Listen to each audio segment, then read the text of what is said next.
podcast, your source of information and inspiration to promote the holistic transformation of your health and the health of our planet. I'm your host, Dr. Benjamin Alter. Today's guest is Meredith Klein. Meredith is a Los Angeles-based private chef who is passionate about helping individuals experience radical transformation through healthy food. I love it, Meredith. In addition to offering private chef services for individuals and families, Meredith regularly caters yoga retreats, teaches mindful cooking classes, offers cooking demonstrations at festivals and other large events, and consults on recipes for others in the food industry. Meredith is influenced in her cooking and teaching by her studies and practice of Ayurveda, meditation, and yoga. Meredith is the founder of Pranaful, which is pranaful.com, and author of the book Kitchen Ritual: Recipes to Inspire the Art and Practice of Mindful Cooking. Today's conversation with Meredith was great. I really loved it, truly did. I especially loved Meredith's simplicity with regard to what the heck Ayurveda is. Yeah, it still has trouble coming out of my mouth at times. She just really does a great job of explaining it in a very simplified yet comprehensive way. I don't know how else to explain it myself. I guess you just have to listen to Meredith. I also really loved the wisdom that she shared with regard to food preparation, cooking, and how it is such a fantastic opportunity to infuse mindfulness into the food that we're going to be consuming. Obviously it's like, well, of course we can use that experience in a, enriching sort of way, but it was a great reminder for me. And that about does it. Yeah, we had a great conversation. I am so looking forward to sharing this one with you guys. And if you would be so kind to let me know what you think by giving, subscribing, rating, reviewing this podcast wherever it might be, YouTube or iTunes or whatever, that'd be awesome. And also you can find more information about Meredith and the notes for this show and all that sort of stuff on the new website, which is alter.health/podcast. ALTER, that's my last name. And .health, that's what we're all about. We're all about health /podcast. This is a podcast. So alter.health/podcast. So without further ado, why don't we all sit back, relax, and enjoy this conversation with Meredith.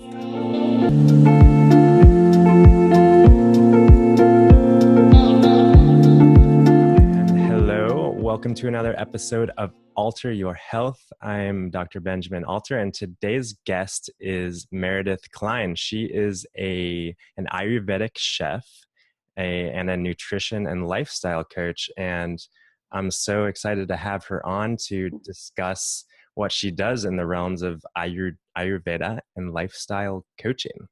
So welcome, Meredith. Thank you. Happy to be here, Ben. Yeah, so I would love to hear a little bit about your journey on how you kind of came to focus on, what you do in the realms of Ayurveda. And nutrition is huge, and Ayurveda is obviously much more than nutrition, but how did you come to find your way in what you're doing? Totally. So I'll try to condense the story. But it basically all started when I moved to California, which was now 12 years ago.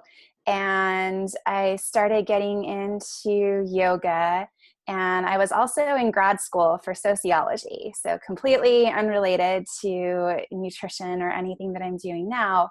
And it basically was the worst, most miserable year of my life. And I began to just see patterns and notice that I was really happy when I was in the kitchen, and I was really happy on my yoga mat. And one of my first yoga teachers was also an Ayurvedic practitioner. And he would kind of pepper little bits of Ayurvedic wisdom into our yoga sessions. And I began to get really curious. and started applying some of those things into my daily life. And so, long story short, I quit grad school after a year. I was pretty clear that I wanted to do something with food and yoga and Ayurveda, and I wasn't exactly sure what that looked like.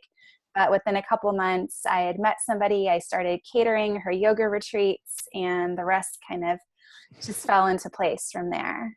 Cool. So did you dropped out of school, trusting this kind of new path that you were discovering? Yeah, absolutely. And it was, it was a big deal. Yeah. The sociology program at Cal is not something easy to get into. And I definitely thought that was my life path. But once I got there, and it just, I really credit yoga for that, just like giving me the tools to really tune in and to know that like there was something out there that could make me happier, and that wasn't the right path for me. So Yeah. Well, that's amazing, because I feel like, that's not, well, it's a very kind of classic story in a lot of senses, but it's not the story that, eh, and at the same time, you were kind of like rebelling in some way the course that was laid out for you by, being accepted into the sociology program. So it was really like, it sounds like an act of trust in like what you were discovering and what was being mhm. lit inside of you. Yeah, which is super Yeah, cool. it was definitely all of that. And I remember just being like super nervous to tell my advisor and my parents and my friends and just like everybody. But ultimately, it was probably the best decision I've ever made. Cool. Yeah, that sounds awesome. And when you did make the decision, I mean, the whole field of yoga and Ayurveda and nutrition, it's, like I already said, it's just like vast and a little, you can't really necessarily sign up for the course that you have taken in a university setting. So how did you come Mhm. to find your next steps in terms of education and learning more about what you were feeling enthusiastic about? Yeah, I mean, I definitely dabbled in a lot of things and just tried to connect with anybody I could. I was up Mm, in the San Francisco Bay Area at that time, so there was no shortage of people to connect with. But I got to study with Robert Svoboda, who's one of the foremost Western Ayurvedic teachers and doctors. And so I did a workshop with him that really felt foundational just in kind of solidifying that path. And then I guess I ended up doing a bigger correspondence course with Dr. Svoboda through the Ayurvedic Institute, and just was doing tons of workshops. If I saw anything that was related to Ayurveda, I was there and just immersing myself in it all. And I've continued that, 12 years later, I'm still studying, still a student. cool. It's been a really great journey. Yeah, awesome. Um, so I know, my background with Ayurveda is pretty minuscule. I just, maybe similarly to you, through yoga studies, I've kind of just been introduced to Ayurveda kind of philosophy in cooking and, Mhm. the doshas, of course, but beyond beyond being a word that took me some times to master in coming out of my mouth, because the way they put that R, I don't, it's like, where's the R again? So Ayurveda, like how would you describe Ayurveda in a nutshell to someone who's totally unfamiliar? Yeah, that's a great question. And I think a lot of people get really intimidated just by the name alone and all of the Sanskrit words that are involved. Yeah. And the great thing about Ayurveda, I think, and part of what personally has drawn me to it, is that it's actually very simple and intuitive. So we don't need any Sanskrit, we don't need any fancy words, really. I'd say the best way to describe Ayurveda is it's simply a system of understanding patterns, like understanding that everything operates in patterns. So there are patterns in nature, there are patterns in our bodies. And really, Ayurveda is just a system and a vocabulary for giving us some tools to recognize the patterns within ourselves and sync them up with patterns that are more balancing, or the patterns that are happening around us and through the seasons. But yeah, it really all comes back to patterns and balancing, I would say. Cool. Could you give a little bit more of a um, example of a pattern or a balancing act that you would be able to accomplish? Yeah, I mean, totally. So there's a natural pattern that happens on a daily basis, just if we look at the sun. I'm saying that because right now there's like these wonderful sunbeams falling Mhm. into the room where I am. Nice. And so the sun is, at its fullest, its peak around noon, wherever we are. So that we could say is like the hottest time of day. Things are warmest.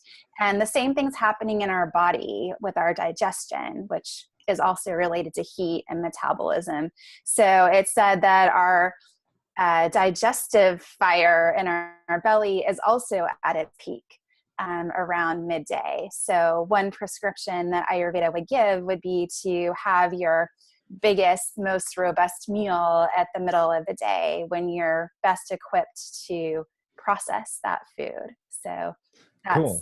that's, a Yeah, daily pattern. that's kind of like, no, that's like duh, on some level, but obviously maybe not in terms of what our like how we function as a society. It's like, oh, I'm gonna have a Totally. little snack at midday, but I, I've got a kind of a follow-up question on that. Is that in fact true for each individual, or are some people like flipped? Like, I hear some, because I think, I know, I'm just thinking about like hormonally, Mm-hmm. a lot of these patterns in the body are driven by hormonal rhythms. Um, and some people have more wakefulness at night, for example. And Mm-hmm. I'm curious if you think that maybe some people's digestive energy is also maybe not correlated with like the middle of the day, or if what are your thoughts Yeah, there? Yeah. of course. So there's always different individual variations, and that's part of the beauty of a system like Ayurveda is that there's recognition of that. Hmm. So when I'm giving that example, it's really talking about somebody in like a really good balanced state of health. But certainly for some people, especially I'm thinking about somebody who's Vata dosha. So Vata tends to be very irregular. And so certainly somebody with that constitution may find that their hunger is kind of all over the board. And one day they're really hungry in the morning and the next it's at midnight. And so there's certainly those variations. Hmm. But if we really, even for the most, Vata deranged person, if they are to come into a state of balance and greater health, ultimately we're going to kind of baseline at that place where we begin to develop that pattern, and then giving the body the opportunity in the nighttime to be more focused just on detoxification and kind of letting the liver do its thing in the later hours of the day. So Cool. yeah. So if I'm understanding you correctly, which sounds pretty, again, pretty straightforward, like a healthy individual kind of has the pattern that aligns with kind of the natural rhythms of the day. And maybe Exactly. someone who's needing a little bit of support and balancing, they're gonna, they're eventually, when they find their balance, they're going to be, having those patterns of in the day with, the digestive fire Mm-hmm. in the middle of the day, and then the liver functioning at night. Yeah. Totally. Yeah. Yeah. Yeah. When we Cool. start where somebody is, and it's useful information, if you Mhm. come to me and you're starting out and saying my hunger is at its peak at 10 p.m., then that's good information to start with. And we're going to work to ultimately shift Cool. So you already threw in one dosha, the that. vata. What are, and we talked about, this kind of Sanskrit that's a little intimidating. What are kind of the basic vocabulary that someone needs to know when talking about Ayurveda? Yeah, so the basic vocabulary, so everything boils down to the element. So I said that Ayurveda gives us a vocabulary for talking about patterns, and we do so through the lens of the five elements that are always around us and in us. And we boil those down from there, from five to three constitutions. So the first, Vata, which I already mentioned, it's the constitution associated most with the air element. We have Pitta, most associated with the fire element, and then Kapha dosha, most associated with, it's a combination of water and earth. So the way to think about kapha is just kind of muddy, thick, accumulative energy. So every person has all of those energies within us. Even if I say I'm a pitta person, I have vata in me, I have kapha in me, and those express in different ways. And so we look at the expressions of those three energies, of those elements in the body and in our environment, in our interactions, as a way to get information and then from there make changes in Ayurveda. Yeah. So if you were kind of afraid of the Sanskrit words, you could say airy, fiery, earthy, or muddy. Mm-hmm. Exactly. Yeah. Yeah. And I do that. I mean, I've taught Yeah. to kids, I've taught to people who just have this strong aversion, and you don't need to get into any of that. Like, it's Yeah. as simple. And the great thing is, from a very young age, we do little games where we learn about patterns and then about opposites. And Ayurveda really is all just, we create balance by introducing opposite qualities. So it's as simple, if I'm feeling hot, I need to introduce some cooler elements into my life, and vice versa, and from there. So you don't ever need to get into the Sanskrit if you don't want to. It's just a Okay. convenient tool. Yeah, good to know. And it kind of gives, Ayurveda maybe a little bit of credit being such an ancient art. Yeah, It's that like, for me was like the biggest thing, just finding out like there's this system that's been in place for, 5,000 years. And, I think especially today and like this era of so many fad diets, and, anybody can write something and put it on the internet and get a following, and to have something that's really withstood that test of time is pretty incredible. don't even get me started on the fad diets, because I mean, I think we're constantly looking to complicate things and, try to make sense of absolutely every minute detail. But I believe personally that really the answer is simplifying things and just, Mhm. seeing the patterns that run through it all, which is, it sounds like that is Ayurveda. Absolutely. Yeah. Yeah. And sometimes I meet with people and like I give them a couple of recommendations, and like you can see the look on their face. They're like, really? Like, that's all I need to do? Like, I want to do like 10,000 things. And it's like, Yeah. maybe just try these three things. And then they come back and they're like, oh my goodness, like everything is shifted. So it really is about simplifying and sometimes getting rid of all the like excess supplements and routines and this and that we're doing, and just kind of boiling it down to what we really need.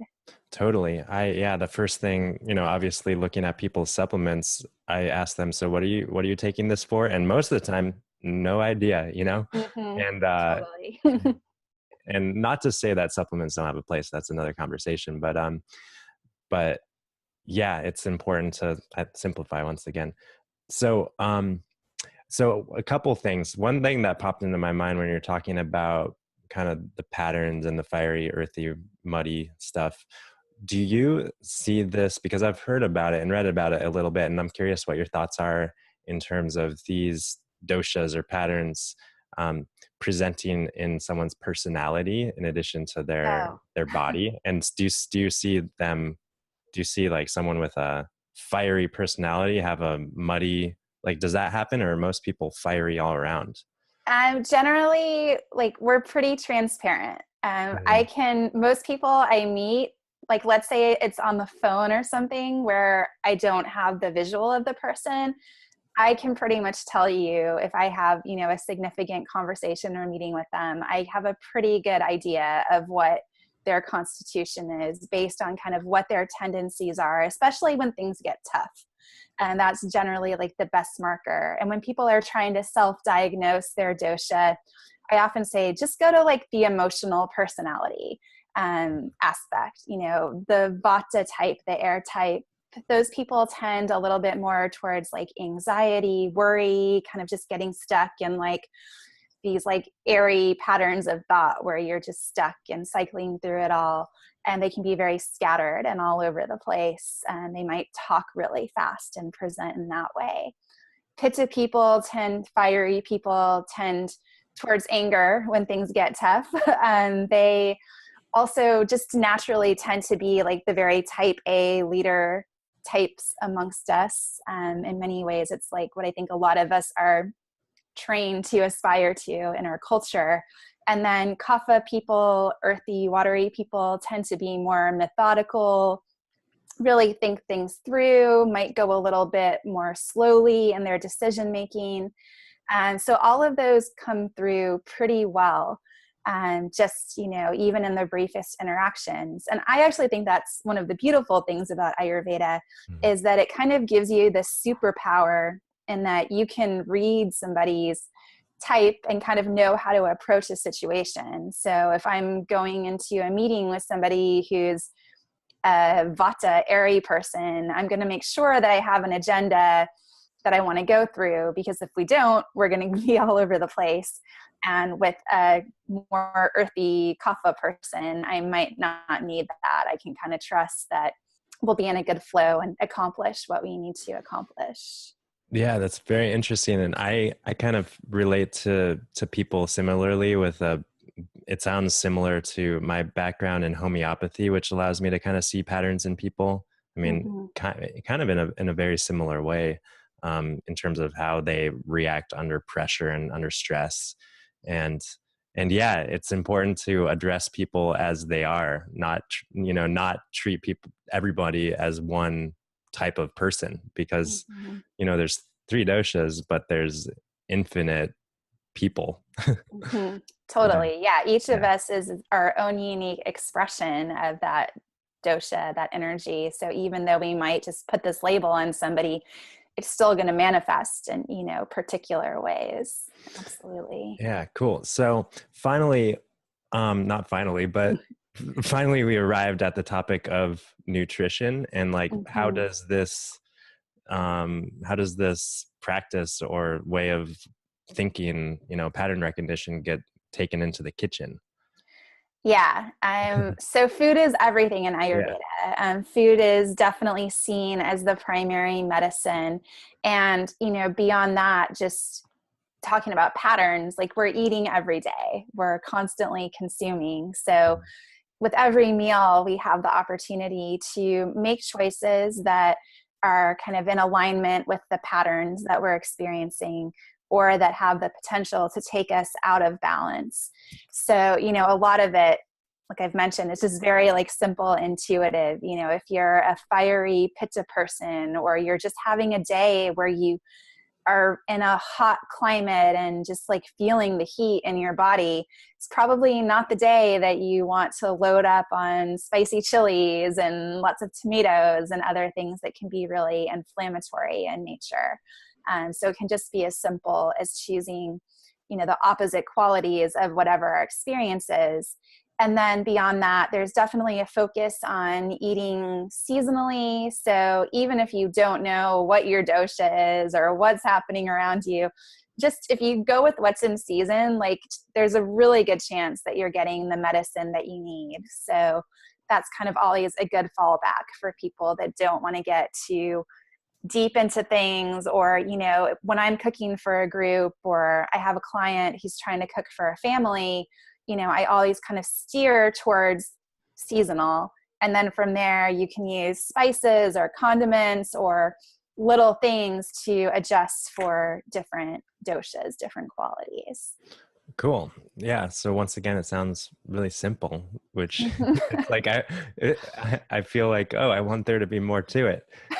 But yeah, just eating seasonally and locally.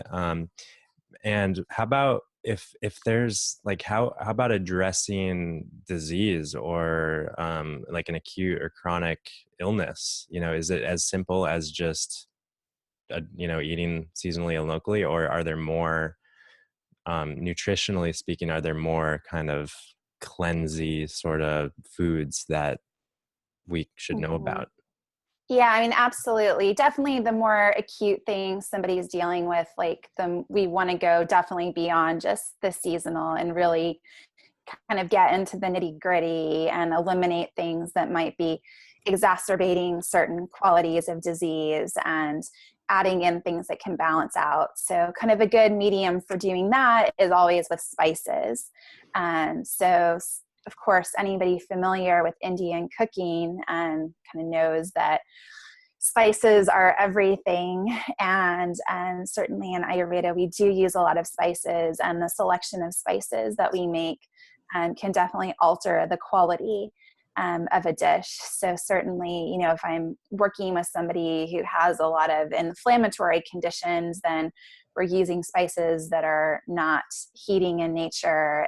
If I'm working with somebody who's got more of like the earthy energy, we are using like some pungent spices to kind of break up that stuck static energy. So spices are a big piece. The actual ingredients that go into something make a difference. And then there are things in Ayurveda, particular foods and food combinations that are seen to be very detoxifying and can kind of help move out. We call it ama in Ayurveda. It's just undigested food matter. So anytime there's ama in the body, we want to clear that out. So there's one thing in particular, khichdi, which is a stew of mung beans and rice and spices. Like that's a food that in particular for all doshas with different types of spicing can be really medicinal. Yeah, so khichdi is medicinal in just the way that it goes through the digestive system, if I understand you correctly. So it's easy to digest, and there's actually certain elements. So the mung beans themselves actually possess qualities that basically strip toxins out of the tissues. So you don't have to have khichdi to get the benefits. You can have a mung bean dal, or you can make pancakes from mung beans. Mung beans are kind of like a little superfood that will just, go through and detoxify while also nourishing. So in Ayurveda, kind of the approach is always we want to be getting rid of the ama, the undigested food, stripping that out, but also building up the digestive capacity. We call that agni, which means fire. So that's, to talk about simplicity, like basically any condition that you might arrive with in Ayurveda, we're always looking to decrease ama, increase agni. Like that's the basic building block of Ayurvedic nutrition and healing in a nutshell. Cool. So increasing ama is it, can put another way, is it just like getting the bowels regular? I mean, is that one part of it, or is it not as simple as that? Or that's definitely a big part of it. And we want to have, regularity. And, we live in a society where like so many people are constipated. So many people see constipation as normal, and Ayurveda definitely doesn't. So yeah, elimination is definitely a part of it. And then, looking at the quality of elimination, the shape and qualities of a stool, like tell us a lot. So we talk a lot about poop in Ayurveda. Cool. Yeah, me too. I'm glad to know other fields of medicine talk a lot about poop.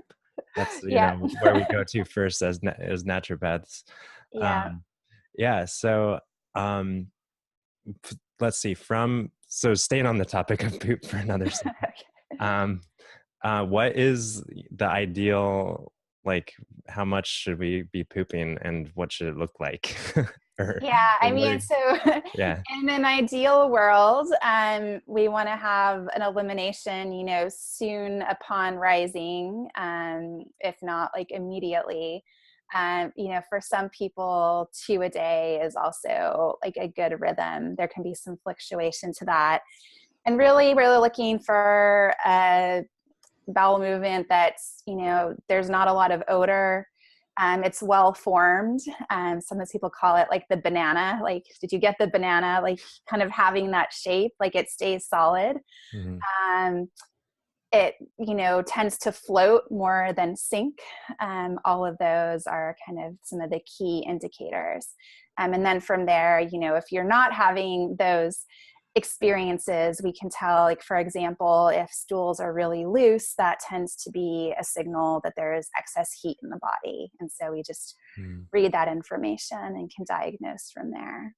Yeah. So in order to, what are some of the best tools then, foods or otherwise, that to get bowels regular? If so, first starting maybe someone who's tending towards loose and then tending towards constipation.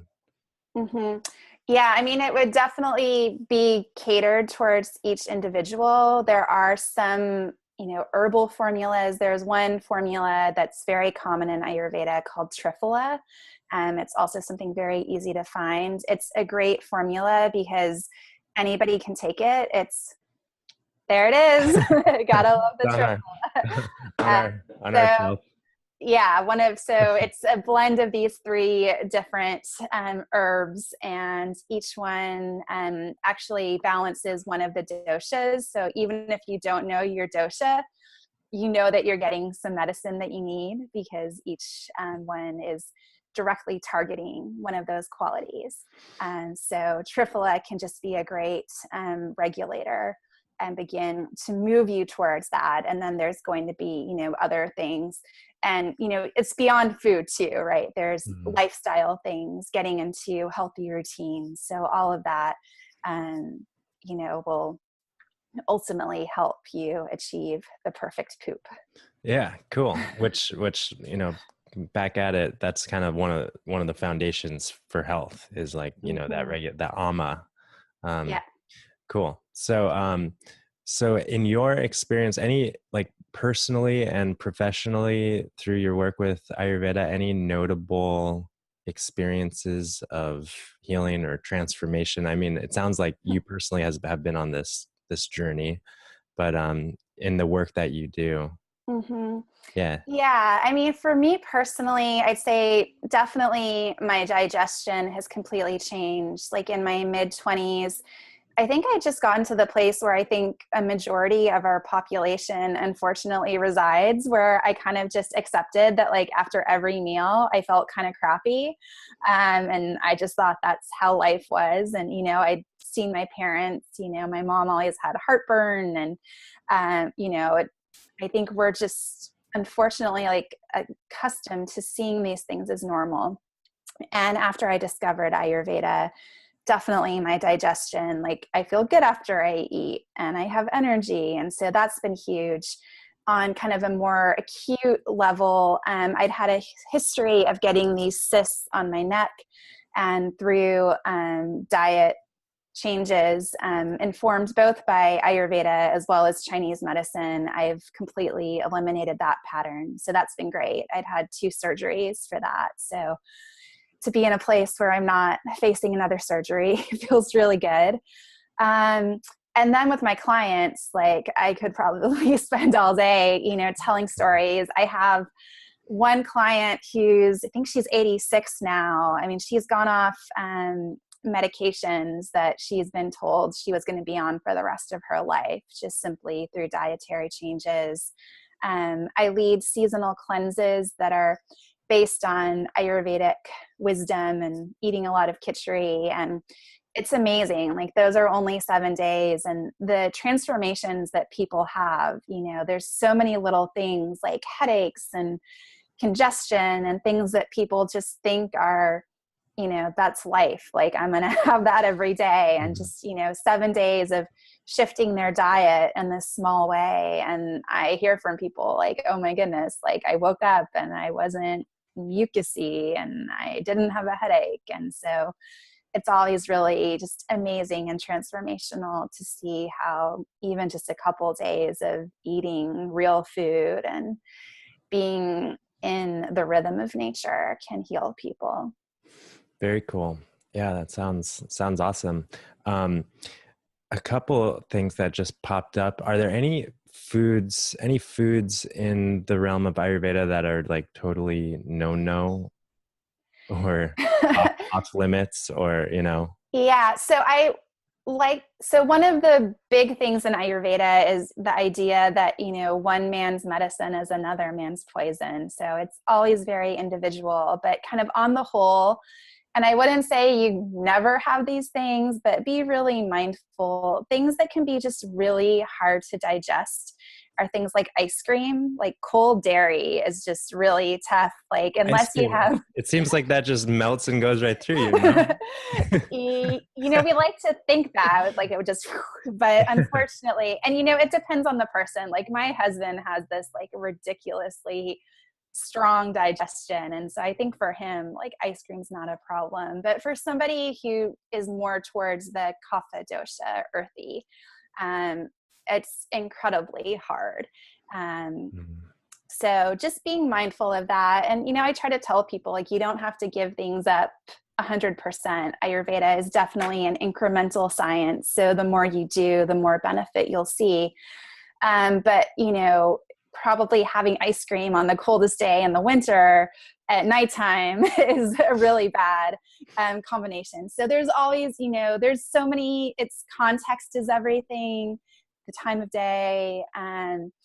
But for a lot of people, ice cream can be troublesome. Also, sometimes things like peanut butter, things that are just like really thick and heavy. Again, we want to just have some discernment about when are we consuming it, how much are we consuming, what else are we having. Those kind of tend to be the two triggers that I hear talked about a lot in Ayurveda. Yeah, what popped into my head was like a real kapha, muddy person eating like a peanut butter ice cream sandwich like before bed or something. Yeah, that's like the worst thing they could do, basically. Okay. Yeah. Yeah. All right. Yeah. So, but it sounds like it, by nature, it's everyone needs their own individual balance. And so that for that reason, food, yeah, like I like what you said, one man's food is another man's poison. But it sounds like at the same time, food, eating real food and like that alone these days, that's like a large feat for so many people. So yeah, and I was going to mention that, like, and eating real food that you've prepared is like even a next level, like there's so many people who've made that shift to, oh, well, I'm eating stuff off of the Whole Foods prepared food bar. And like, that's a good step. And it might be if, you're starting at McDonald's. But then the next level to that is really putting your own energy into the preparation of that food. And that's really where my passion is these days, just getting people back in the kitchen, preparing food mindfully, so that we know what's in the food, not only the ingredients, but also just the energy. Like we say in Ayurveda that you have to digest everything. So if the person preparing your food is having a bad day and, had a fight with their girlfriend on the way into work and is like harboring all that negativity, you're taking that in. So one of the best ways to know what's in your food is to have it come from your hands. Yeah, I really love that because like you already said, I mean, so many people are so disconnected from their food. So simply connecting kind of allows that awareness to come into the food. And then from what I'm hearing you say, it's like a step above that is, having the consciousness to infuse the food with the energy that you intend to put in your body. So yeah, absolutely. that's beautiful. Is there anything else to say on that? Maybe like tips for people to, I mean, it's pretty simple, but what do you say to people to kind of support them in that area? Yeah, I mean, the biggest thing is people just thinking they don't have the time to cook. So if I have clients that are in that place, we kind of make a list of, well, what do you have time for? Oh, you have time for, 2 hours of TV and an hour on Facebook. And so sometimes it's just about reprioritizing. Other times it's just about being strategic, doing your meal prep when you have the time, just getting all the ingredients prepped. But, my approach to cooking is really, it's all about a meditation. So if you're somebody who's struggling to get a meditation practice or mindfulness practice into your life, if you begin to see cooking through the lens of that kind of practice, more like spending time on your yoga mat than doing a chore, then that also becomes transformational. Like you just begin to enjoy the process, and it's not about creating something that's perfect and Instagrammable and looks beautiful. It's like you appreciate it because you had a lot of fun chopping things and doing whatever went into the dish. Yeah, I know for me personally, when I was living alone and cooking alone, I found it such a challenge to really be in that mindful state in the kitchen. Mm-hmm. I would opt for the quickest. I would cook for myself most of the time, but I would opt for the quickest, simplest, kind of like, get in the kitchen, put it in my body, get out of the kitchen. Mm-hmm. Now with, Susanna, my partner, we so enjoy cooking together, and it's, that enriches the experience so much. And I know the act of cooking with a loved one, and that definitely amplifies what goes into the food. Um, but so if I'm understanding you, for someone that's like, cooking for themselves and maybe like trying to find the time, you would coach them towards, you know, really relating to it as their mindfulness practice, maybe a mindfulness practice. Mm-hmm. Yeah. Yeah, absolutely. I definitely would see it. Yeah, there's definitely that ability for just to get you into your body, out of your head, to decompress if you're just coming off the work day and preparing dinner, and seeing it, just in the same way that we love to cook for other people. I hear that so much. Like, I enjoy cooking if there's somebody else, but if it's Mhm. just for me, like, no way. It's like Mhm. there's that kind of self-love. Like, it's one of the most loving things we can do for ourselves, to cook something really healthy and nourishing. So it's just kind of like that mindset.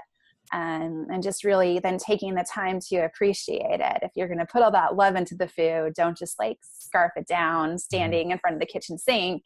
Sit down, Mhm. be in a beautiful place, like notice the flavors. Like, we can do that whether we're on our own or with somebody else. Yeah, no, I love that. And that's a great reminder. And it seems like really that's what it comes down to, is just remembering to do that, because I think we all have the power and capacity to be mindful with our food preparation. Well, first of all, Totally. to make the time to prepare food first and foremost, and then being mindful of the food preparation, and then being mindful of the food consumption. Yeah, it's just Hmm. the remembrance of that. Yeah, we have Yeah. a lot of forgetfulness. Yeah. So I like the idea, and sometimes in some places in my home, I do it more than others, but just like putting a physical, like I don't know, maybe even words that, like an affirmation or something like, are you here? Like, are you present? Hmm. Just reminding me to like be here, be present. Yeah, Yeah. totally. And one of the things I always encourage people to do is to have a kitchen altar. Like, and it's not a religious thing. It's just like that little reminder. And it can be as simple as just simply having a candle. And every time you go into the kitchen, you light the candle. And it's just that reminder, like, oh, I'm here now. Yeah. I'm making food. This is sustaining me. This is a gift. Like, it just transforms your consciousness. Yeah. I love that. Candles have a way of doing that. Mm-hmm.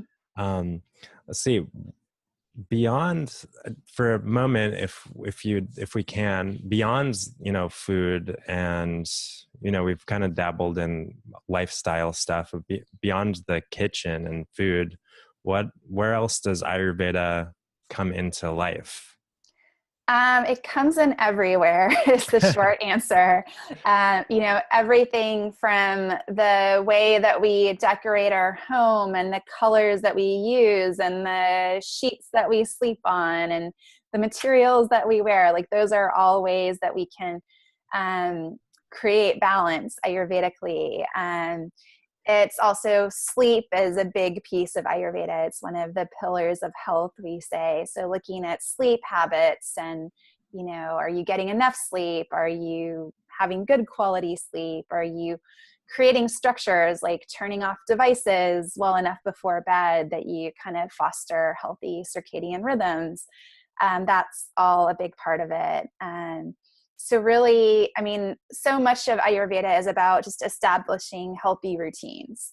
And many of us lack routines or just are scattered or have told ourselves we don't have time. So a big piece of Ayurveda is just kind of stepping back and saying, like, okay, like, I'm going to create this structure so that I can show up every day as the best version of myself, both for me and for others and for my work and whatever else that I'm doing. Yeah. So, yeah. Yeah, I haven't thought of colors and decorations and clothing but that makes a lot of sense. I mean, I know when I go into different rooms or, you know, even, yeah, even around colors, or like, I don't wear yellow clothes that much, or like, you know, these bright colors.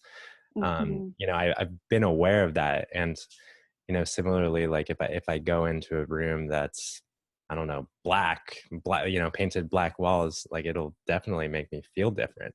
So Yeah. yeah. Yeah, all of our senses are basically just tools for creating balance or shifting us out of balance. So it's also, you know, smell, and there's scents that can be more grounding or more energizing or cooling or whatever it is that we need. So yeah, pretty much every aspect of life can be addressed through the lens of Ayurveda. Yeah, and I love what you said just then, because that's how it was introduced to me, by my first introduction to Ayurveda lecturer. I forgot his name, but in the, you know, he gave this really thorough overview of Ayurveda and the you know, application of Ayurveda in life. And then at the end he said, you know, really the only thing that you need to take away is knowing that Ayurveda is just simply a lens through which you can see your life and your health.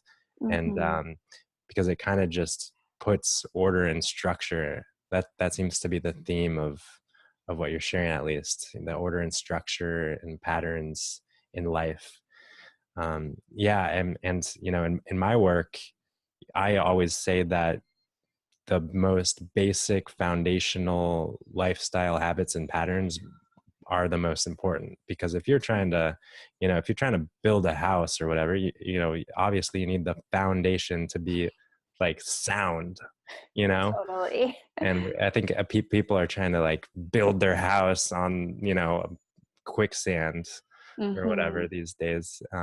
So yeah, I really love the simplicity, and it's just so like simple, straightforward, and duh, Yeah. you know. um yeah, so what I like to ask people this question: how, you know, all things said in this conversation so far, how do you define health, like Yeah. from an Ayurvedic perspective? Yeah. Yeah. So we actually have a concept in Ayurveda that is like the definition of health. It's swastha, Svastha. It's this word, and I love it because it definitely informs my personal view of health and what I've learned through Ayurveda. So that word swastha like essentially means just to be established in the self. And what I love about that definition is if we think about, okay, what does it mean to be established in myself? We can think of like the little s self, just, you know, like the more physical, mundane day to day, you know, do I have healthy digestion? Am I eliminating ama? Are my tissues healthy? Am I free of acute disease? Like all of those are indicators of health. But it's also kind of fundamental to this idea of swastha that we also have health of the big S self.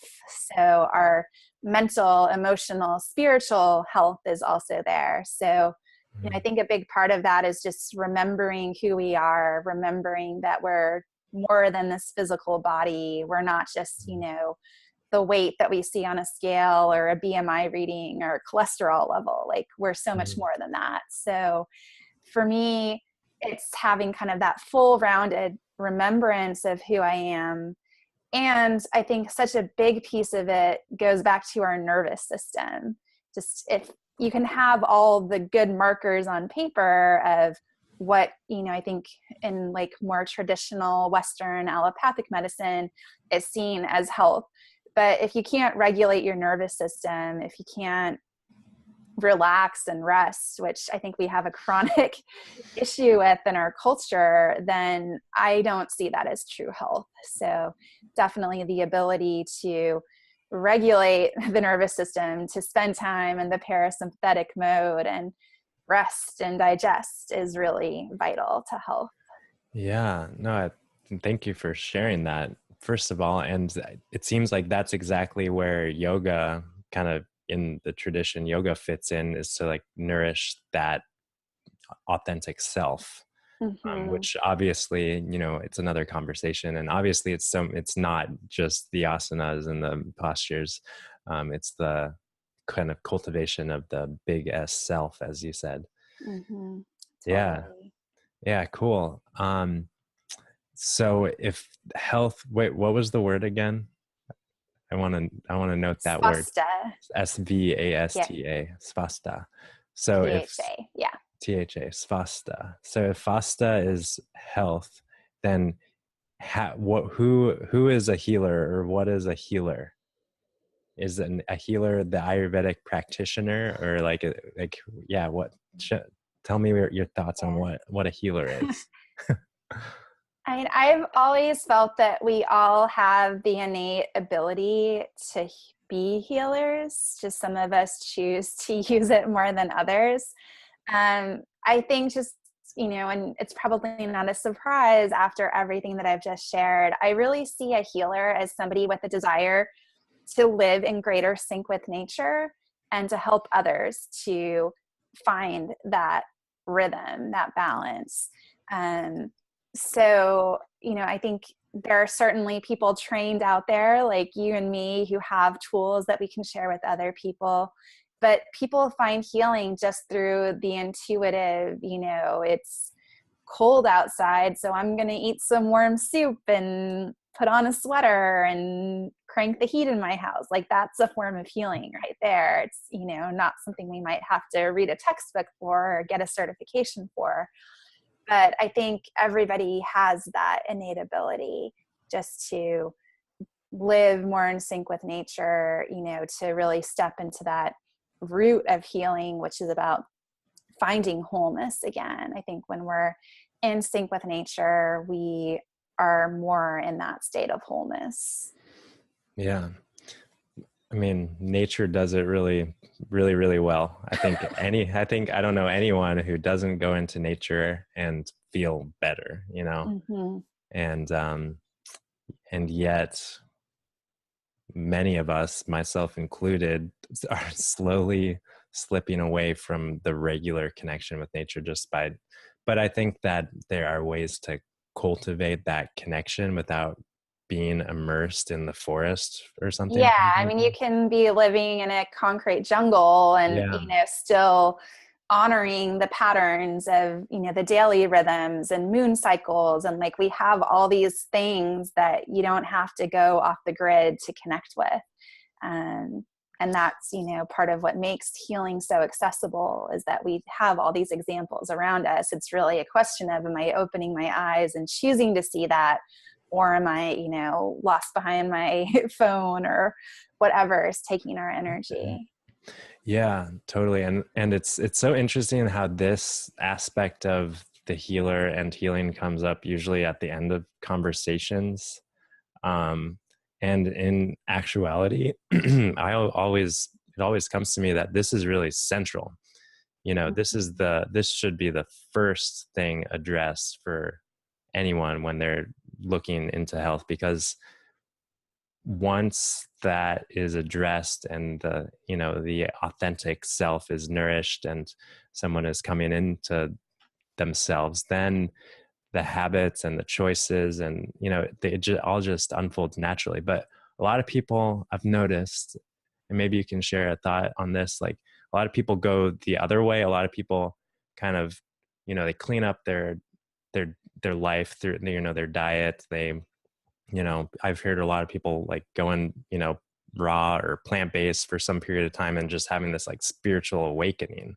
Mm-hmm. And so I think that there's definitely the space that's created in the body when things are inflammation's down, the body's functioning optimally. There's enough spiritual energy to be tapped into.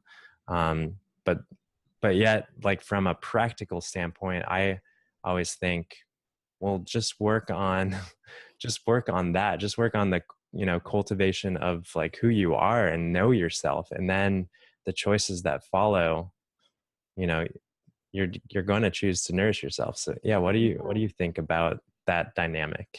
Yeah, I think it's a really interesting. I think a lot of it, just I think some of it goes back to just the conditioning that we have in this society, giving up our power. Like, we're taught from a young age, especially with our health, to like trust the doctor and do what the doctor says. And so, I remember being so scared of my pediatrician as a kid because he was like this vague central authority figure.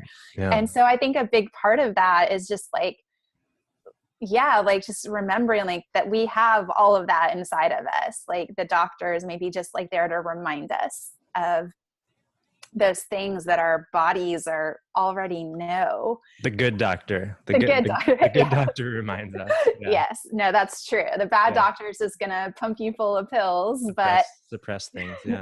Yeah. Yeah. So I think a lot of it comes back to that power. And that's why I think some of us do like to go and like get all those lists and do this and do that and like have this big structure. Again, it's like we're almost like scared to just step into that deeper place of knowing who we are and trusting our intuition. And we need those structures. And I think those structures are useful as long as they ultimately get us to that place where we can step beyond the structure and be that authentic self that we are.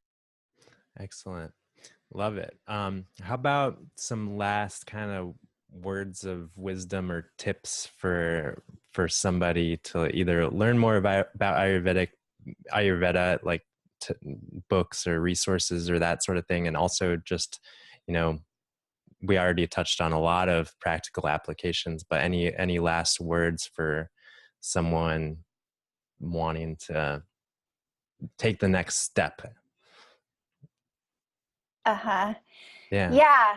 I mean, so in terms of food specifically and eating more mindfully, that alone can just be huge for a lot of people. So kind of one of the challenges that I end up giving most of my clients, because most people are not in a place where they're already doing this, is just to slow down when you're eating. And the way that I encourage people to do this is to actually like put down your utensil and chew every bite. And people find this to be like one of the hardest things. Like it can just be insanely hard because we're so used to what I call it next bite syndrome. Like we have one bite in our mouth, we're chewing, and like we're preparing the next one on our fork or spoon and not even aware that we're chewing. So like that alone, and then just like eating to a point where you're like physically satiated, not getting caught up in like wanting to eat everything or finishing everything on your plate. So in Ayurveda, we actually look to, there's, the innate intelligence of the body gives us this little burp when we're done eating. And most people don't notice it because they're eating so quickly or they're watching TV or doing any number of things. But if you just eat till that point, and it's often much sooner than you might think you're full, and then you just notice what happens, like that's your natural physical level of satiation. So that's just like a great tool Cool. for people to begin with food. As far as learning more about Ayurveda, there's some great books out there, but for somebody who's, just hearing about it for the first time and wants to check out some great free resources, there's actually like an amazing treasure trove of just really easy to access articles at a site that's run by an Ayurvedic product company called Banyan Botanicals, Banyan like the tree, Botanicals. And they actually have like an amazing wealth of free articles on their site. So when I'm working with people for the first time, I tend to point them to a lot of those. They also have on their site a free dosha quiz where you can begin to uncover your personal constitution and learn what that means.